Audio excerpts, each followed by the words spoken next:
Welcome back to the program. Headline the Washington Examiner, big tech is overloading the grid. Nuclear, natural gas, and coal can save it. America's electric grid is in grave danger after decades of relatively flat national electricity demand. A surge of tech data centers, artificial intelligence, other big tech electricity demand is threatening to overwhelm and crash America's electric grid. Unless policymakers halt the shutdown of coal power plants and approve new baseload power generation, third world style electrical blackouts will become commonplace. President Donald Trump is reviving an American energy revolution. His recent executive orders are removing bureaucratic barriers that have long hindered dependable energy development. Joining me now to discuss his op-ed is the president of the Heartland Institute, James Taylor. Thanks for joining us. My pleasure, Andrew. Thanks for having me. I live in New Jersey. I don't know if you've read about our electricity rates, but let's just say I do a shot of bourbon before I hit pay when I pay my bill online, because Phil Murphy implemented a program called The Next New Jersey, which was basically to shut down traditional electricity generation in favor of wind and solar, and it's not working. Yeah, well, in New Jersey, it's worse than most states, but the fact is all Americans are probably going to have to take a shot, because what's happening is across the nation, we are facing an imminent severe electricity shortage. Big tech is adding so much more demand to the grid that we're going to have to expand our electricity production by 15 to 30% just in the next 5 years. That's huge.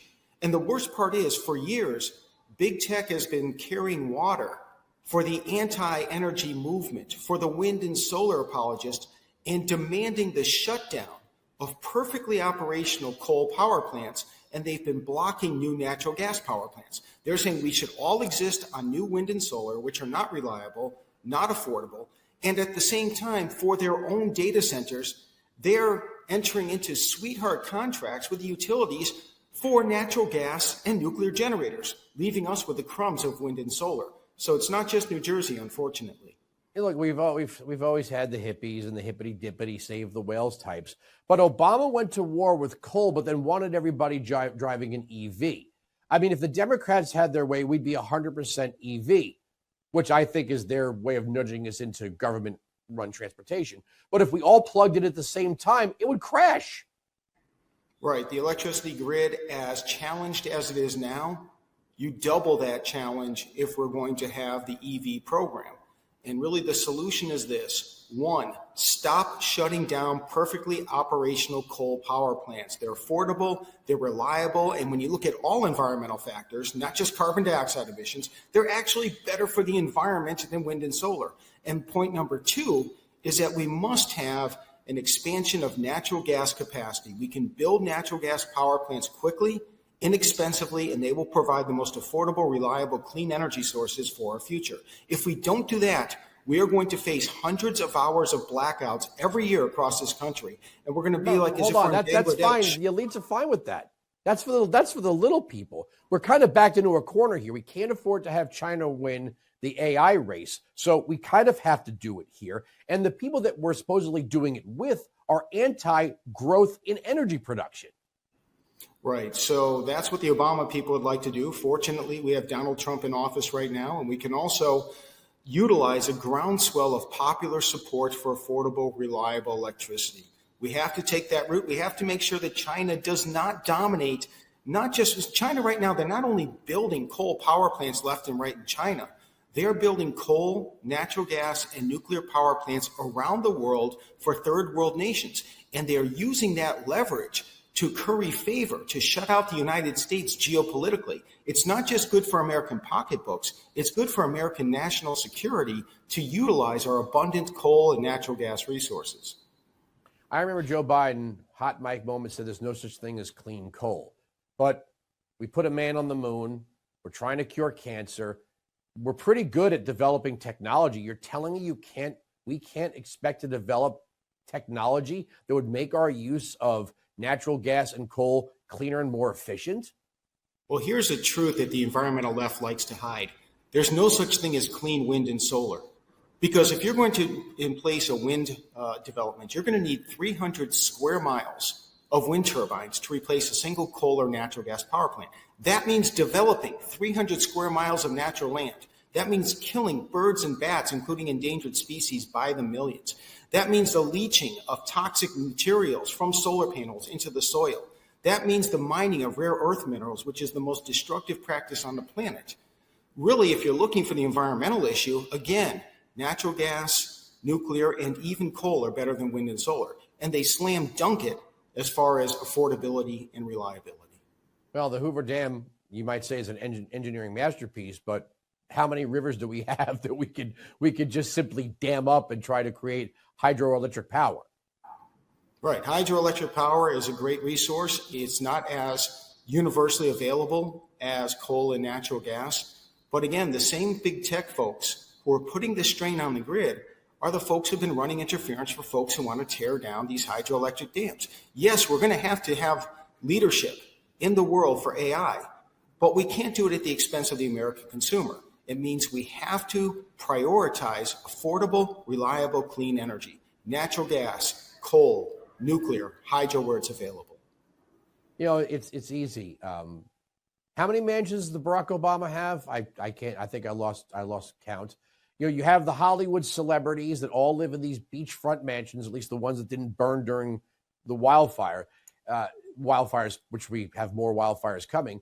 They want all this feel-good green energy stuff, black mirrors and pinwheels. They want us to have the same energy production that the Dutch had, in the 1600s? That's nice for farming, I guess, a couple hundred years ago, but you can't power the modern economy on it. And it's frightening because I really do believe that the EV thing is just a way to push us into government-run transportation to shut down private ownership. But that's a totally different topic. But I think they're perfectly fine with having smart meters in your home that allocate how much energy you can use. It doesn't matter if you had a long day and you're taking a hot shower. I got 3 kids. We're doing laundry all day in my house. I don't think they really care about the quality of life that we've built for ourselves. They would be just fine funneling all the energy to 1% leaders in the tech industry and making us, beg for permission just to continue keeping the lights on at night. Right. It's all about empowering the state. If it were about, say, carbon dioxide emissions, then the environmental left would be gung-ho for nuclear power, which they are not. They would be gung-ho for hydropower, which they are not. They'd be gung-ho for natural gas, which emits some carbon dioxide emissions, but very little. What it's all about is making Americans dependent upon the state's permission for how and when and how much energy they can use. The Democrats really believe the French are the best at everything. How long have the French been using nuclear power? Yeah, for decades. And not just using it, it has been their overwhelmingly dominant source of electricity production. And there have been no accidents. There have been no people dying from nuclear fallout or radiation. In fact, it's incredibly safe in France and around the world. In fact, if you go back to Fukushima in Japan, this was in the headlines approximately a decade ago. What you had is a 9.0 earthquake right at the site, just off the site of the nuclear facility. And you had a tsunami that struck the facility. How many people died? 0. How many people were seriously injured? 0. The only people who were affected were people who were scrambling to get away from the reactor, who were buying into the left's fear-mongering and getting injured because they were in such a rush to get away from the area. That's the worst case scenario, and it did just fine. I know, and they scare us with movies like Erin Brockovich and documentaries on Chernobyl and all that. I guarantee you, if it meant their lights were going to go out and they couldn't take hot showers and they couldn't wash their clothes in modern conveniences or wash their dishes or have their maids do it for them, they wouldn't be in favor of it. I'll give you the last 20 seconds. All right. Well, first of all, we should be prioritizing the building of natural gas power plants. It's quick and easy to build. It's incredibly affordable. Second, we have to do this to fight off Japan's attempt to dominate the world through energy policy. And if we're reliant on wind and solar power, the material for that all comes from China. We are going to have no independence left as a nation. All right. I got to leave it there. Thanks for the time tonight. Thank you.